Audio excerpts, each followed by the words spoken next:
It's funny how your life can be measured in paper. First, it was the divorce papers, thin and clinical, severing a 15-year marriage with the sterile finality of a guillotine.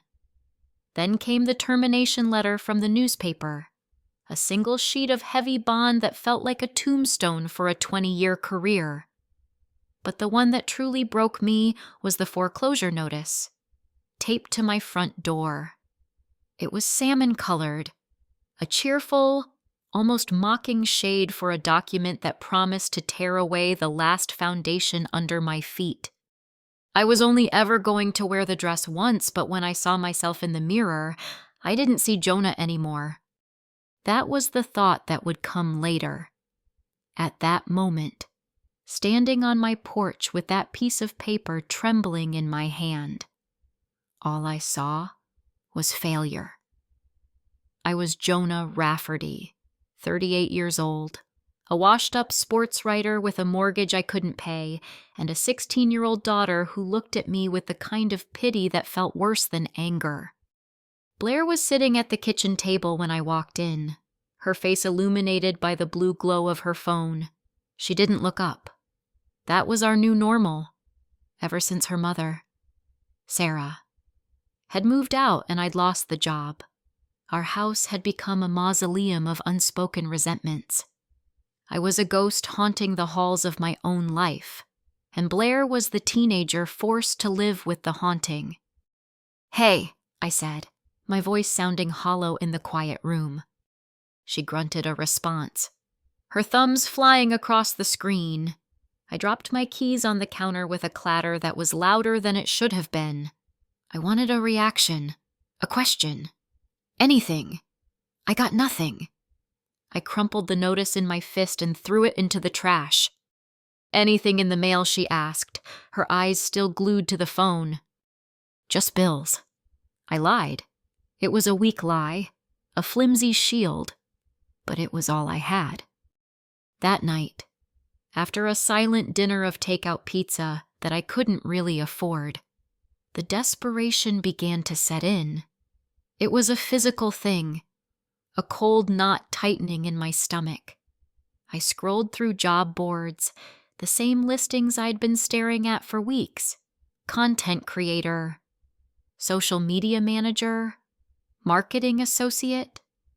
It was all corporate jargon for jobs I didn't know how to do, for a world that had moved on without me. I was a sports writer. I knew how to describe a perfect spiral, the roar of a crowd, the bitter taste of a last-minute loss. I didn't know how to sell ergonomic office chairs or optimize search engine results. My savings were almost gone. In a month. Maybe 2. Blair and I would be out on the street. The thought made my hands go clammy. I had failed her. That was the simple, brutal truth of it. That's when my phone buzzed. It was Adam. Adam and I had come up together at the Chronicle.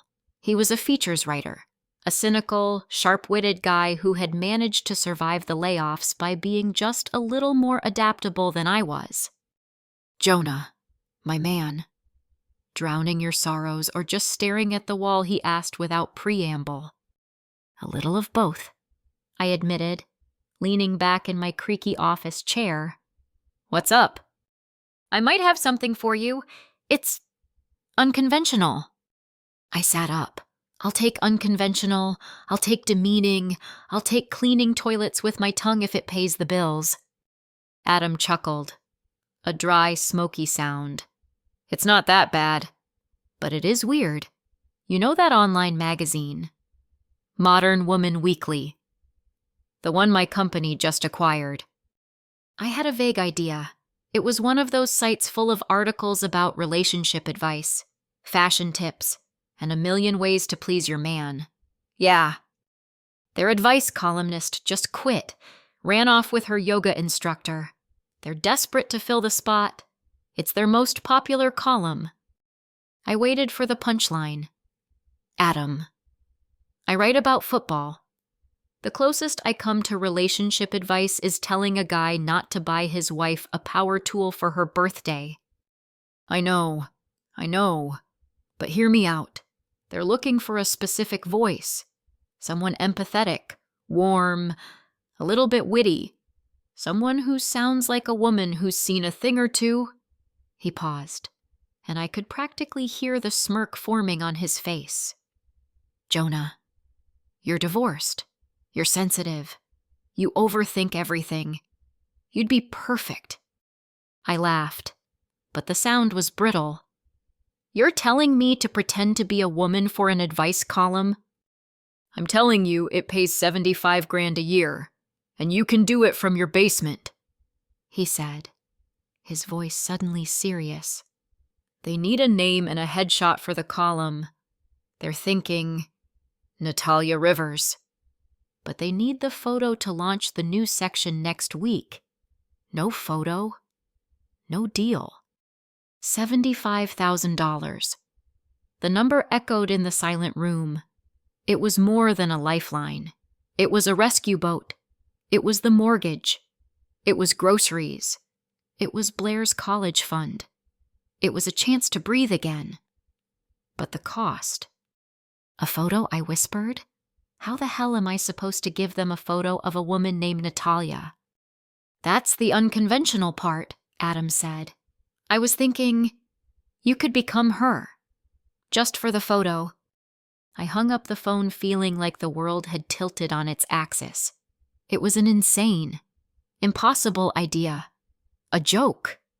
But the number kept flashing in my mind. 75,000. 2 days later. A plain brown box arrived on my doorstep. I brought it inside while Blair was at school, my heart pounding a nervous rhythm against my ribs. I felt like a criminal smuggling contraband. Inside, nestled in tissue paper, were the components of Adam's insane plan. A simple, navy blue wrap dress, a wig, shoulder length and chestnut brown, and a small, intimidating bag of makeup. For hours, I just stared at it. The dress was made of some kind of silky, synthetic material. The wig sat on its styrofoam head like a silent sentinel. The makeup bag was a Pandora's box of powders and pencils I didn't understand. This was a line I never thought I'd cross. It felt like a betrayal of something, of my own masculinity, maybe, of the man I was supposed to be. But then I thought of the salmon-colored notice. I thought of Blair's face, tight with worry she tried so hard to hide. That evening, after she was asleep, I took the box into my bathroom and locked the door. My hands were shaking as I took off my clothes. I stood in front of the mirror in my boxers, a pale, soft-bellied man with worry lines etched around his eyes. This was Jonah Rafferty. Defeated, I started with the dress. The instructions Adam had texted me were simple. Just step into it and pull it up.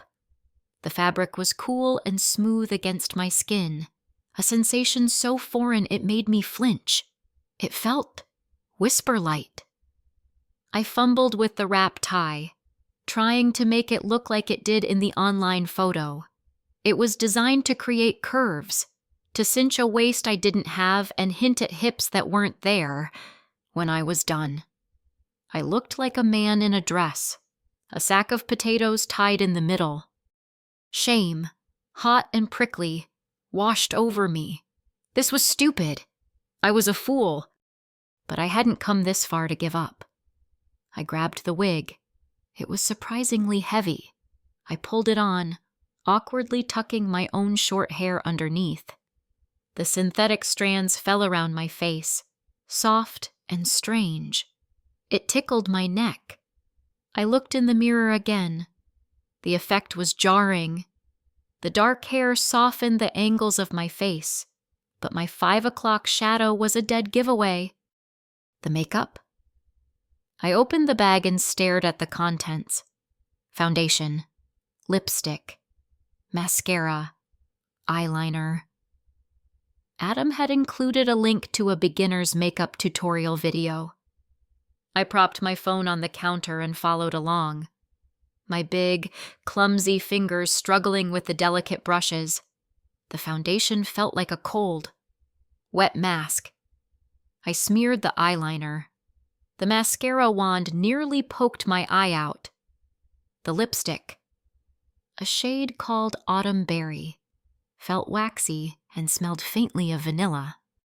When I was done, I looked like a clown, a sad, tired clown in a dress. I almost took it all off right then, but then I remembered the video's final step blending. I took a damp sponge and began to gently pat at the foundation, softening the edges, working it into my skin. I used a cotton swab to fix the eyeliner. I reapplied the lipstick, more carefully this time. And then, something shifted. I leaned closer to the mirror. The harsh lines were gone. The makeup, clumsy as it was, had softened my jawline, made my eyes seem a little larger, my lips a little fuller. The wig hid my receding hairline. The dress, when I stood up straight and pulled my shoulders back, didn't look quite so much like a sack. It wasn't that I looked like a beautiful woman.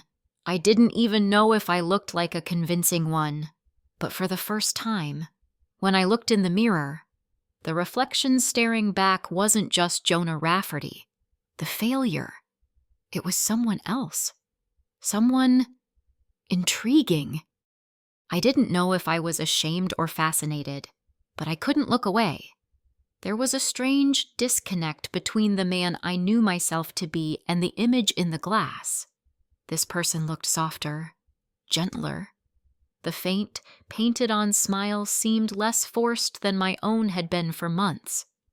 For the first time in a very long time, I saw a flicker of something other than despair in my own eyes. My heart was racing. I set up my phone's camera on a tripod, just as Adam had instructed. I took a deep breath, trying to channel the non-existent Natalia Rivers.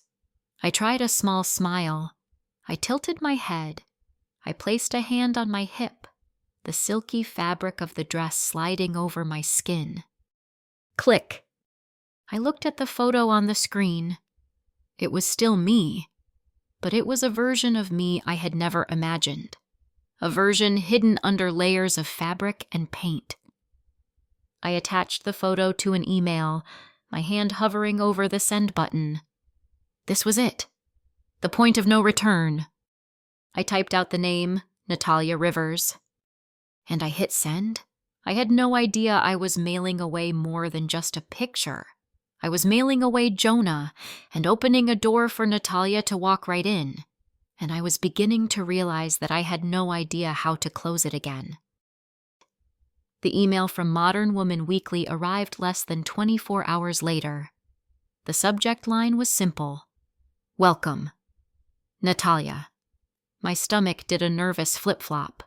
I had a contract, a generous advance that I immediately used to pay the most pressing bills, and my first assignment, a 200-word column on the topic of letting go of the person you thought you were supposed to be. The irony was so thick I could have choked on it. I tried to write it as Jonah. I sat at my desk in my usual uniform of faded jeans and a threadbare t-shirt, staring at a blank screen. I typed a few sentences, but the words were stiff and academic. They sounded like a man giving a lecture. There was no warmth, no empathy. It was all theory, no heart. After 2 hours and 300 words of useless garbage, I deleted the entire document in frustration. How was Natalia supposed to sound? I pulled up her picture on my phone. The woman in the photo. That's strange. Softer version of me looked like she would understand. She looked like she would listen. She wouldn't judge. But Jonah. Jonah was a mess of judgment, mostly directed at himself. The box was still in my closet. On a desperate whim, I pulled it out. It felt different this time. Less like a collection of props for a lie, and more like a uniform for a job. I told myself it was just a method acting exercise. To write like a woman. I had to feel like a woman. It was just for work. That's what I kept repeating to myself as I shaved for the second time in 2 days, the razor scraping away not just stubble, but my own excuses. This time, putting on the dress was easier. I knew how the tie worked. The fabric settled around me with a whisper of familiarity. I sat at my vanity, my ex-wife's old vanity, which I'd never had the heart to get rid of, and laid out the makeup. I watched the tutorial again, pausing and rewinding, my movements a little less clumsy. The foundation blended more smoothly. The eyeliner was still a challenge, but I managed a thin, mostly straight line. The lipstick felt less like a costume and more like a final touch. Finally, the wig. As I settled it onto my head, a strange sense of calm washed over me. The chestnut hair fell around my shoulders, creating a curtain between me and the world. In the mirror, Natalia looked back at me. Her expression was serene, patient. She was waiting. I went back to my computer. I sat down, and the way I sat was different. I didn't slouch or spread my legs. My knees stayed closer together, my back straighter. It wasn't a conscious decision. It just felt right in the dress.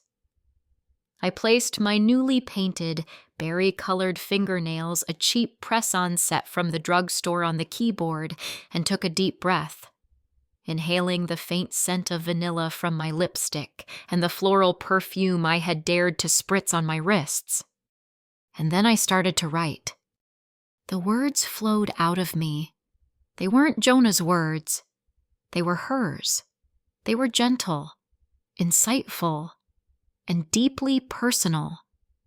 I wrote about the grief of letting go of a life you'd planned, the quiet bravery it takes to admit that the path you're on is no longer yours.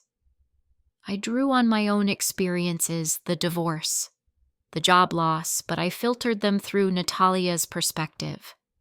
Where Jonah felt anger and bitterness, Natalia found lessons in loss. Where Jonah saw failure, Natalia saw an opportunity for reinvention. I finished the column in under an hour. I read it back, and I was stunned. It was good. It was more than good. It was authentic. It was the most honest thing I had written in years, even though it was all based on a lie. This became my ritual.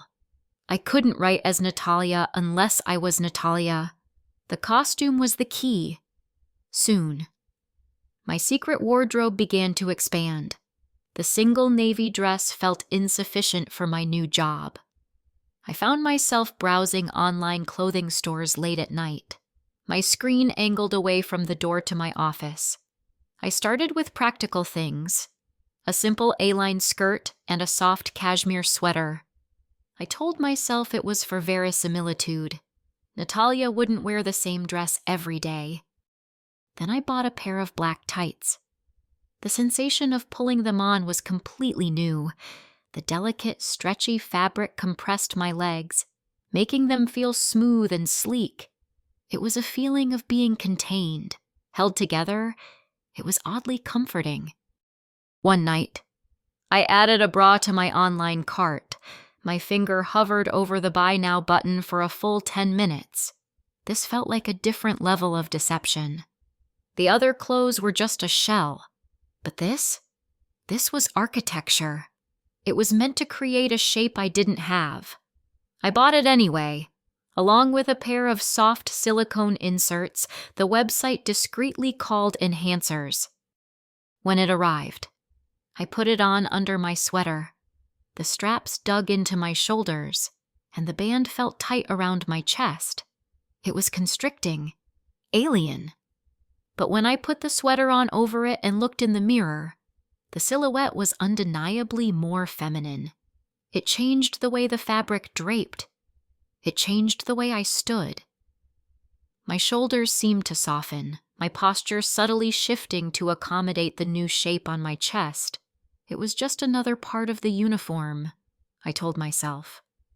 But a part of me felt a thrill that was equal parts terror and excitement. My inner world was shifting. As Jonah, I was withdrawn, depressed, and anxious. But when I put on the clothes, applied the makeup, and became Natalia, I felt calmer, more centered. Writing the column became a form of therapy. The letters from readers poured in, women sharing their deepest fears and heartbreaks, and Natalia would answer them with a wisdom I didn't know I possessed. It was as if the costume peeled away a layer of masculine armor I hadn't even known I was wearing, allowing a more empathetic person to emerge.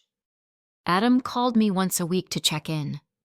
"So, how's my favorite agony aunt?" he'd ask, a teasing lilt in his voice. "She's doing fine," I'd reply, my voice unconsciously a little softer, my consonants a little less harsh. "You know, you're starting to sound like her," he said one day. I called to talk to Jonah, but I feel like I'm getting Natalia on the line. I stiffened.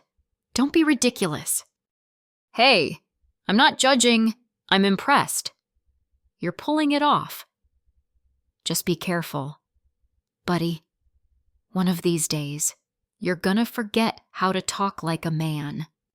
His words were a joke, but they lodged in my mind like a splinter. Was I losing myself in this? The line between Jonah and Natalia was blurring, sometimes. After a long night of writing, I'd take off the wig and the makeup and be startled by the man in the mirror. His face looked tired. His eyes looked sad. He looked like a stranger. I'd find myself touching my bare lips, missing the smooth, waxy feel of the lipstick. I'd feel the rough texture of my jeans against my legs and miss the soft caress of the tights. The strangest part was the feeling of taking the clothes off. It didn't feel like freedom. It didn't feel like I was returning to my true self. More and more, it felt like I was shedding a skin that fit better than my own. It felt like I was putting Natalia away in her box, and I was starting to hate the silence that followed when the lid was closed. The email landed in my inbox on a Tuesday morning. It was from my editor at Modern Woman Weekly, a brisk, efficient woman named Cynthia. The subject line read, "Exciting opportunity." My heart sank. In my experience, when an editor used the word exciting, it usually meant more work for no more pay. This time, it was infinitely worse. The magazine was hosting a Women in Media luncheon and meet and greet for its most popular contributors and a select group of loyal readers. As their star columnist, Natalia Rivers was, of course, formally invited, expected. In fact, I read the email 3 times, a cold sweat breaking out on my forehead. This was it. The lie had run its course. I couldn't go. It was impossible. I was a man in a dress, a fraud who had been hiding behind a keyboard. A photograph was one thing, a public appearance was another. I would be discovered in seconds. The humiliation would be absolute. My first call was to Adam. "I'm done," I said, my voice tight with panic. "I can't do it. I'm quitting. I'll tell them I have a social anxiety disorder. I'll tell them I'm moving to Peru. I don't care. I can't go." Adam listened patiently until my panicked rant ran out of steam. "Breathe. Jonah," he said calmly. "Just breathe. You're not quitting. This is your chance to really sell it. Think of it as a performance. One afternoon, you go. You smile. You answer a few questions. You drink some free champagne. And you leave. You can do it." "I can't," I insisted, pacing my office. "Adam, I don't know how to be a woman. I just know how to look like one in a bathroom mirror. I don't walk like a woman. I don't talk like a woman. My hands are too big. My voice is too deep. They'll know." "No, they won't," he said, his voice firm. "because I'm going to help you." And he did. The week leading up to the luncheon was a crash course in femininity, a boot camp for becoming Natalia. Adam, it turned out, had a sister who was a theatrical makeup artist, and he'd picked up more than a few tricks over the years. He arrived at my house 2 days before the event, armed with shopping bags and a determined look on his face. The first step was the most agonizing. "The body hair has to go." "Man," he said, holding up a home waxing kit and a can of shaving cream. "All of it? Legs, chest, arms. Natalia doesn't have 5 o'clock shadow on her shins." The next hour was a blur of pain and awkward contortions. The hot wax felt like molten lava on my skin, and the ripping sound was sickening. But when it was over, my legs were unbelievably smooth. I couldn't stop touching them. The sensation of my own smooth skin was profoundly strange, as if my legs belonged to someone else. Then came the lessons. Adam taught me how to walk in heels, starting with a modest 2-inch pump. "Small steps," he instructed. As I teetered across my living room like a newborn foal, "Swing your hips, but not too much. Let your arms move naturally. Don't stomp." He coached me on my voice, making me practice speaking in a slightly higher register, softening my R's and rounding my vowels. "Don't think of it as a fake voice," he explained. "Think of it as your customer service voice, but prettier." We practiced greetings, ordering coffee, and answering potential questions from readers. The day of the luncheon, Adam came over to manage the final transformation. He was my director, my glam squad, and my nervous breakdown counselor all rolled into one. He'd helped me pick out a sophisticated emerald green cocktail dress, one that was flattering to a broader shoulder and didn't cling in the wrong places. The makeup process was meticulous. He showed me how to use contouring to soften my jaw and create the illusion of higher cheekbones. He applied false eyelashes, which felt like tiny spiders clinging to my eyelids. He painted my lips in a confident shade of red. When I looked in the mirror, the effect was staggering. The person looking back wasn't Jonah playing dress-up anymore. It was Natalia. She looked poised, elegant, and impossibly real.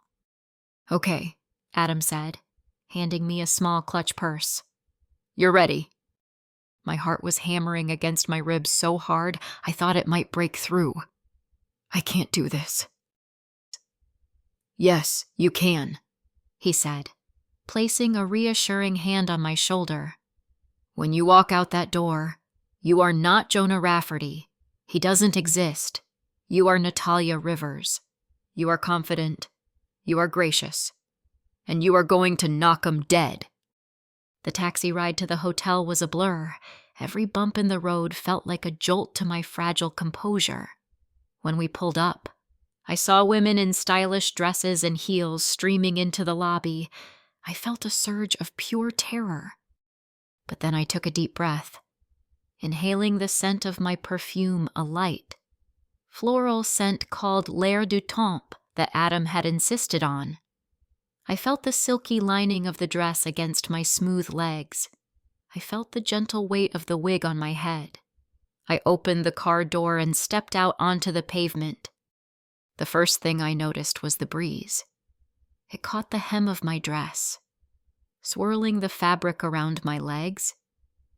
It was a sensation I had never felt before, a feeling of lightness and vulnerability. The city's sounds seemed different.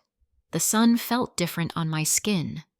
The world, from 3 inches higher up in my heels, looked new. I walked through the lobby, my eyes fixed straight ahead, trying to remember everything Adam had taught me. Small steps, shoulders back, gentle sway. I could feel people's eyes on me, and every glance was a potential judgment. I was sure they could see the fraud, the man underneath the carefully constructed artifice. I made it to the bar of the restaurant to wait for the event to start, my hands trembling as I ordered a club soda. "Here you go, ma'am," the bartender said, sliding the glass toward me. The word hit me like a jolt of electricity. Ma'am. He had called me ma'am. He hadn't hesitated. He hadn't looked twice. To him, I was just another woman waiting for her lunch date. My heart didn't fall. It soared. A giddy, terrifying wave of relief washed over me. I had passed. The luncheon itself was a surreal dream. I was seated at a table with several readers who gushed about how much my column meant to them.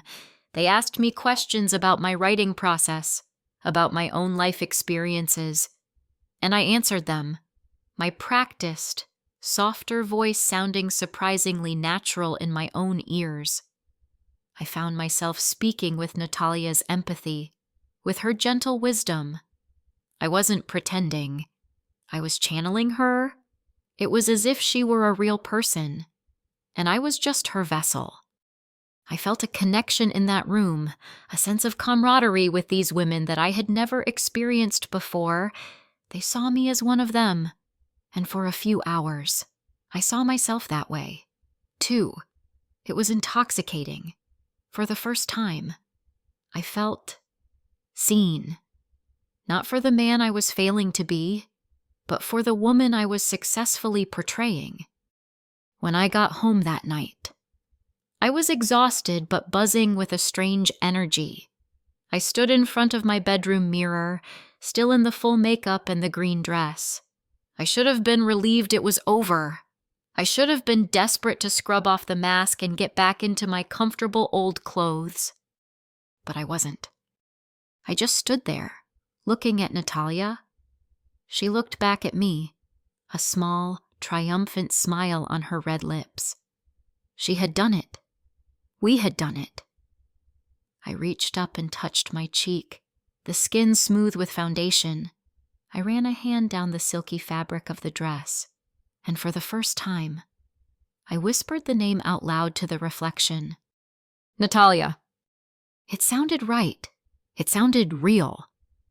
That night, I couldn't bring myself to take off the lipstick. I fell asleep with the ghost of her smile still on my lips, not entirely sure who I would be when I woke up. Life found a new, strange rhythm after the luncheon. Natalia's public debut was a resounding success. My editor, Cynthia, was thrilled. My column's readership grew, and with it, my financial security. The salmon-colored foreclosure notice was a distant memory. I was able to pay the bills, stock the fridge, and even start putting money away for Blair's future. From the outside, it looked like I was finally getting my life back on track. But on the inside, things were more complicated. The line between Jonah and Natalia was becoming increasingly porous. I had built a separate wardrobe for her in my closet, full of soft sweaters, flowing skirts, and elegant blouses. I found myself wearing her clothes around the house more and more often. Not just when I was writing. I would slip into a simple house dress and a pair of flats after Blair left for school. It was comfortable. The restrictive male uniform of jeans and t-shirts began to feel coarse and ill-fitting, like a costume I was forced to wear outside. The transformation was more than just physical. As Natalia, I was patient, empathetic, and emotionally available in a way Jonah had never been. But this new softness didn't translate when I took the wig off. My interactions with Blair were still stilted and awkward. I was providing for her, yes, but I wasn't connecting with her. The wall between us, built of my divorce, my job loss, and my own emotional incompetence, remained as high as ever. One evening, I was working on my next column. The routine was second nature now. I had showered, shaved, and slipped into a comfortable silk robe. My makeup was light, just enough to soften my features and make me feel like myself, my Natalia self.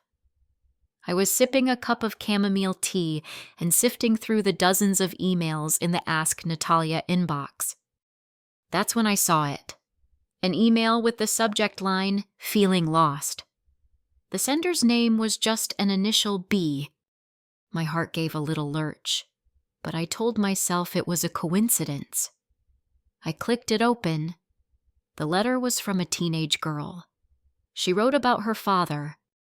"Dear Natalia, I don't know who to talk to. My mom and dad got divorced a couple of years ago, and ever since, my dad has been different. He lost his job around the same time, and it's like he just disappeared. He's here, in the house, but he's not really present. He seems so sad all the time, so lost in his own head. I try to talk to him, but he just gives one-word answers. It feels like he doesn't see me anymore. The worst part is, I feel like he's always comparing me to my mom. I look a lot like her, and sometimes when he looks at me, I see this flash of pain in his eyes. It's like he's disappointed that I'm not her. I just want my dad back. The one who used to tell bad jokes and take me to baseball games. I feel so alone in my own house. What can I do? Sincerely, B." The blood drained from my face. Every word was a perfectly aimed arrow striking my heart. The baseball games, the way I sometimes flinched when I saw Sarah's smile on Blair's face. It was her. It was my daughter, pouring her heart out to a stranger, to a fabrication, because she couldn't talk to her own father. I felt like I was going to be sick. I pushed back from the desk, my hands shaking. I was a monster, a liar. My own child was in pain, and I was so wrapped up in my secret life, in my dresses and my lipstick, that I hadn't even noticed. My success as Natalia was built on my failure as Jonah. My first instinct was to run to her room, confess everything, and beg for her forgiveness. But what would I even say, honey? You know that advice columnist you admire. That's me, your screw-up father, in a wig. I would destroy the one person she felt she could confide in. I would humiliate her and myself. I paced the floor of my office, the silk robe whispering around my ankles. I was trapped. Jonah couldn't answer her letter. He was the problem. He was the emotionally constipated failure she was writing about. But Natalia couldn't ignore it. That wasn't who she was. With a sense of dread and determination, I sat back down at the computer. I looked at myself in the small reflection on the dark screen. Natalia's face, my face, looked back. Her eyes filled with a sadness that was all mine. And I realized there was only one person who could truly answer that letter. My fingers trembled as I began to type. My dearest B, thank you for being so brave and sharing your story with me. My heart aches for you. Because loneliness is never so sharp as when you feel it in your own home. It sounds like your father is going through a pain so deep that he has forgotten how to let anyone in, maybe even himself. When people are hurting, they often build walls, not to keep others out, but to keep their own broken pieces from falling apart. I don't think he looks at you and sees disappointment. I think he looks at you and sees a beautiful reminder of a life he has lost, and the grief is still too fresh for him to handle. It is not your fault. None of it is. You say you want your old dad back, but people change, especially after great loss. Maybe the dad you knew is still in there, but he's buried under a lot of sadness, And maybe he doesn't need a daughter right now as much as he needs a friend. You don't have to solve his problems. You just have to be there. Ask him about his day. Tell him a stupid joke. Sit with him in the silence. Sometimes. The greatest gift you can give someone who is lost is to simply sit with them in the dark until they are ready to find the light again.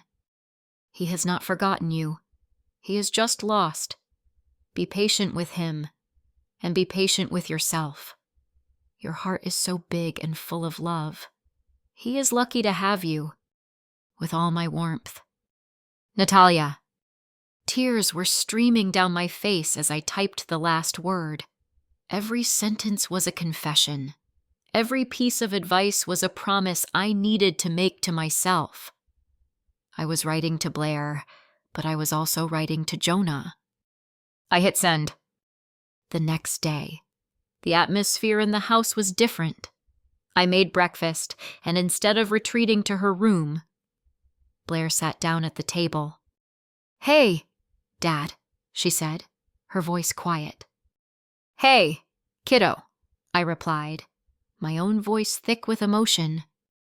She didn't say anything for a while, just pushed her scrambled eggs around her plate. Then she looked up, and her eyes were clear. "I was thinking," she said, "maybe we could, I don't know, go catch a baseball game this weekend like we used to." My heart swelled so much it hurt. I could only nod, unable to speak past the lump in my throat. She gave me a small, tentative smile. It was the first real smile she had given me in months. That night, I didn't just put on a dress to write. I put on a soft, comfortable nightgown and sat in my favorite armchair, reading a book. It no longer felt like a costume. It didn't feel like I was hiding. For the first time, it felt like I was simply being myself. Natalia wasn't a role I was playing anymore. She was the part of me that had been asleep for years, the gentle, empathetic, truthful part. And it was she, not Jonah, who had finally started to bridge the chasm between a father and his daughter. The call came on a Monday. It was Cynthia, my editor, and her voice was crackling with an energy that immediately set my teeth on edge. "Natalia, darling, I have the most incredible news," she chirped. "Are you sitting down?" I was, in fact, sitting at my vanity, wearing a comfortable floral wrap dress and meticulously applying a coat of mascara. "I am now," I said, my voice coming out in Natalia's smooth, measured tone. The morning show with Brenda Nash. They want you. An exclusive, live, in-studio interview. Next Tuesday. This is it. Natalia. This is the big time. The mascara wand froze halfway to my eye. A cold, heavy dread pooled in my stomach, instantly nullifying the $75,000 comfort I'd grown accustomed to, a live television interview, in front of millions of people. There would be no carefully selected camera angles, no soft lighting I could control. There would be a high-definition camera inches from my face, broadcasting every pore, every flicker of fear, every masculine trace I desperately tried to erase each morning. "Cynthia, I don't know," I stammered, the Natalia persona cracking under the pressure. "My schedule is very tight." "Clear it," she said, her tone shifting from bubbly to brisk. "Natalia, there's been some chatter online about you, about how no one has ever really seen you. Apart from that one luncheon, people are starting to question if you're real. This interview will silence all of that. It's not just an opportunity, it's a necessity. We need to do this." She was right. The lie had grown too big. It had a life of its own, and now it was demanding to be fed in the brightest, most public arena imaginable. The week that followed was the longest of my life. I was paralyzed by a terrible, binary choice. Option A, confess everything, call Cynthia, tell her the truth, and watch my entire life implode. I would lose the job, become a national laughingstock, and mortify my daughter. The fragile bridge I had built with Blair would be nuked from orbit. Option B, go through with it, double down on the lie and attempt the most terrifying performance of my life. Pray that my makeup skills, my voice training, and sheer audacity would be enough to fool a national television audience. The risk was astronomical. If I was discovered on live TV, the fallout would be 10 times worse. I spent my days as Jonah, a ghost in my own house, unable to eat or sleep. I'd catch my reflection in a window and see a pale, terrified man with haunted eyes. Then, at night, I would retreat to my room and become Natalia. I'd put on a dress, do my makeup, and just sit in the quiet, trying to feel her calm, her strength. But even she felt fragile now, her confidence shaken. The night before the broadcast was a fever dream of anxiety. I walked into my closet and stared at the two distinct halves of my life. On one side hung Jonah's clothes drab, shapeless shirts and worn-out jeans. On the other, Natalia's wardrobe bloomed with color and soft fabrics. My hand drifted to a particular dress hanging at the front, one I had bought for the occasion but hadn't had the courage to try on. It was a bold, crimson sheath dress, the color of confidence, the color of a target. With trembling hands, I took it off the hanger. I stepped into it, the cool, heavy fabric settling over my body. I zipped it up the back. It fit perfectly. I turned to the full-length mirror and looked at myself. Natalia stared back, her expression unreadable. This was it, the final performance. I could walk out on that stage as Natalia, a lie wrapped in a beautiful red dress, or I could walk out there and tell the truth. But how? How could I explain this bizarre journey without sounding like a lunatic or a con artist? My eyes fell on the first dress I ever wore, the simple navy wrap dress, still hanging in the back of the closet. I thought of the desperation that had led me to put it on. I thought of the shock of that first reflection, the unexpected flicker of a person I never knew existed. I thought of Blair's letter, and the way Natalia's words had healed a wound Jonah didn't know how to touch. Natalia wasn't a lie, not anymore. She was a part of me, the truest part, in some ways. And suddenly, I knew what I had to do. It wasn't option A or option B. It was something else entirely. It was terrifying, but it was the only way. The next morning, I walked into the television studio feeling a strange, surreal calm. Adam was with me, his hand a constant, steady presence on my back. He had no idea what I was about to do, but he knew something was different. "You've got this, Nat," he whispered as a producer clipped a microphone to my dress. "Just be yourself." I smiled at him, a real, genuine smile. That's the plan. I walked out onto the brightly lit set and sat down opposite Brenda Nash, a famously sharp and perceptive interviewer. The cameras zoomed in. The floor director counted down. We were live. Brenda started with easy questions. She asked about the column, its unexpected success, the connection Natalia had with her readers. I answered her easily, my voice steady. I spoke about empathy, about listening, about the power of vulnerability. I was Natalia, through and through. Then, Brenda leaned forward, her eyes narrowing slightly. "Natalia, you're a very private person. People are fascinated by you, but they don't know much about you. Who is the woman behind the column? Who is Natalia Rivers? Really?" This was it. My heart pounded in my chest, a frantic drum against the constricting fabric of the dress. I could give a canned answer. I could talk about a fictional backstory I had prepared. But I didn't. I took a deep breath. I looked directly into the camera, at the millions of people watching. "That's a very complicated question. Brenda," I began, my voice quiet but clear. "And the truth is, Natalia Rivers isn't who you think she is." A confused murmur went through the studio audience. Brenda's professional smile faltered. "You see?" I continued, my voice gaining strength. "Natalia was born out of desperation.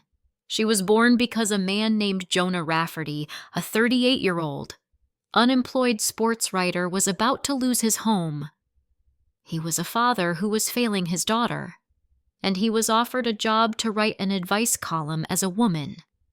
He took it, because he had no other choice." A collective gasp swept through the studio. Brenda's jaw had literally dropped. At first, it was just a costume, a disguise. But a funny thing happened. In order to write as Natalia, Jonah had to start thinking like her. In order to sound empathetic, he had to learn empathy. He put on the dress and the makeup to create a character, but he ended up discovering a part of himself he never knew existed, a gentler, kinder, more honest part of himself. My eyes were stinging with tears, but I didn't let them fall. I thought of Blair, who I knew was at home, watching this on TV. "Jonah was a terrible father," I said, my voice thick with emotion. He was closed off and broken. But Natalia was able to listen. She was able to give his daughter the advice and comfort that he couldn't. By pretending to be a woman, he finally learned how to be a better man. So, to answer your question, Brenda, who is Natalia Rivers? She's the best part of him. I reached up, my hands shaking, and did the one thing I had sworn I would never do. I grasped the edges of the chestnut brown wig. I took a deep, shuddering breath, and I pulled it off. Underneath, there was just me, Jonah, a man with a receding hairline and tear-filled eyes, wearing a red dress and a full face of makeup. The studio was utterly silent. You could have heard a pin drop. The camera stayed on my face, capturing every raw, vulnerable emotion. I had just detonated my life on national television. I braced myself for the laughter, the booing, the outrage. But it didn't come. Instead, from the back of the audience, a single person started to clap, then another, and another. Soon, the entire studio was filled with a wave of applause. They weren't laughing. They were understanding. Through the blur of my tears, I looked past the cameras, as if I could see all the way home. I saw my daughter, Blair, sitting on our living room couch. And in my mind's eye, I saw her crying, not with shame or with anger, but with a look of dawning, heartbreaking recognition. She finally saw her father. All of him. The aftermath of the interview was a media firestorm. The clip went viral, looping endlessly on social media and news sites. The headlines were a mix of sensationalism and genuine curiosity. Columnist Natalia Rivers revealed as man on live TV and the Jonah Rafferty story fraud or a new kind of truth. As I'd expected, my contract with Modern Woman Weekly was terminated. Cynthia was polite but firm. The magazine's brand couldn't accommodate this particular scandal, no matter how poignant. I had lost the job that had started it all, for a few terrifying hours. It felt like I was right back where I started, unemployed and facing an uncertain future.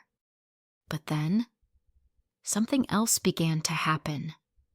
The backlash I had braced for was largely drowned out by an overwhelming wave of support.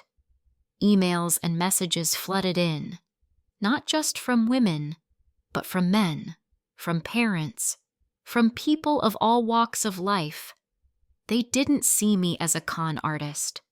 They saw my story as one of love, desperation, and radical empathy.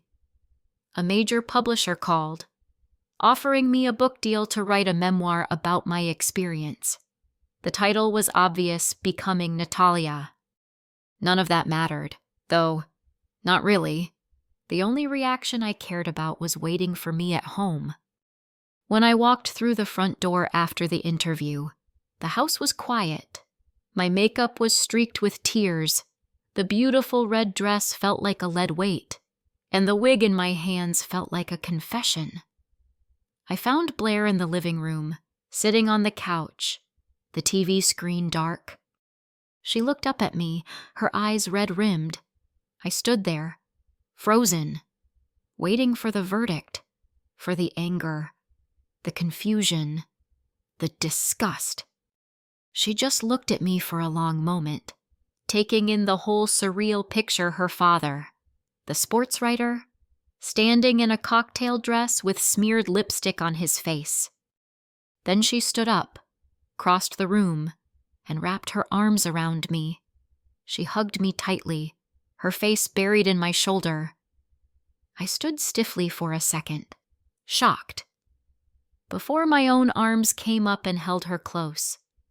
We stood like that for a long time, and I could feel years of distance and misunderstanding melting away in that one embrace. Finally, she pulled back and looked up at me, a watery smile on her face. So, Natalia. Huh, she said, her voice a little shaky. I let out a choked laugh. Yeah, Natalia. The letter I sent, she started, her cheeks flushing. That was you who answered. I nodded, my throat too tight to speak. It was the best advice I ever got, she whispered. That's when I truly broke down. The tears I'd been holding back finally came. Silent. Heavy tears of relief and grief and 1,000 other emotions I couldn't name. She just held my hand while I cried, waiting for the storm to pass. Life after the confession was a process of integration. There was no more hiding. The secret was out, not just to the world, but within the walls of our own home. The closet was no longer divided into his and hers. It was just mine. I didn't stop being Jonah, but I didn't put Natalia away in a box either. Some days I was just Dad, in jeans and a polo shirt, making breakfast and helping with homework. Other days, when I felt the need for that softness, that quiet confidence, I would wear a simple skirt and a sweater around the house. Natalia wasn't a costume anymore. She was a facet of my personality, a mode of being that I could slip into as easily as a comfortable pair of shoes. She was the part of me that was better at listening, the part that was more patient, the part that wasn't afraid to feel. A few weeks later, Blair knocked on my bedroom door. I was sitting at my desk, outlining the first chapter of my book, wearing a simple gray dress. Hey, she said, leaning against the doorframe. I'm going to the mall with some friends. I was wondering if you wanted to come. I looked up, surprised. To the mall. With you and your friends, are you sure you want your weird dad tagging along? She shrugged, a small smile playing on her lips. You could help me pick out a dress for the school dance. She paused, then added, Your taste is probably better than mine. Anyway, Natalia's. My heart swelled. It was a simple invitation, but it felt monumental. It was an act of complete and total acceptance. "I'd love that," I said, my voice thick. We walked through the mall together, and for the first time, I didn't feel the need to hide. Some people stared, pointing and whispering.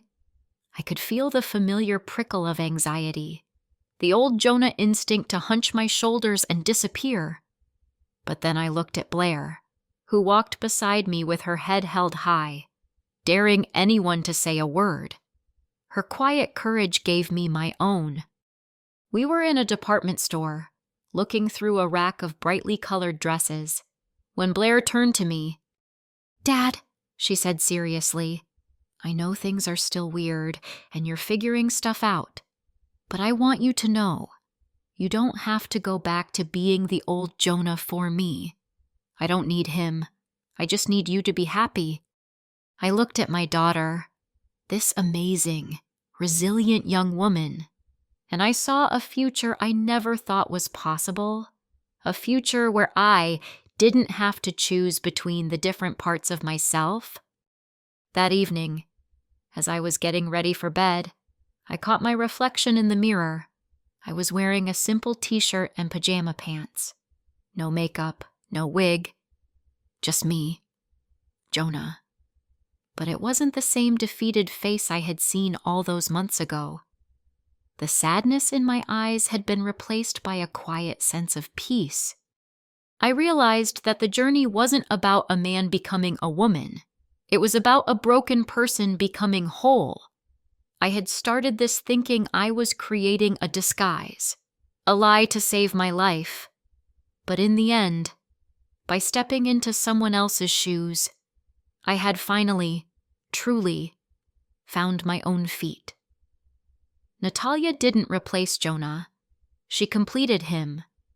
And for the first time, looking in the mirror, I wasn't ashamed of the man or the woman I saw staring back. I was just me. And that was more than enough.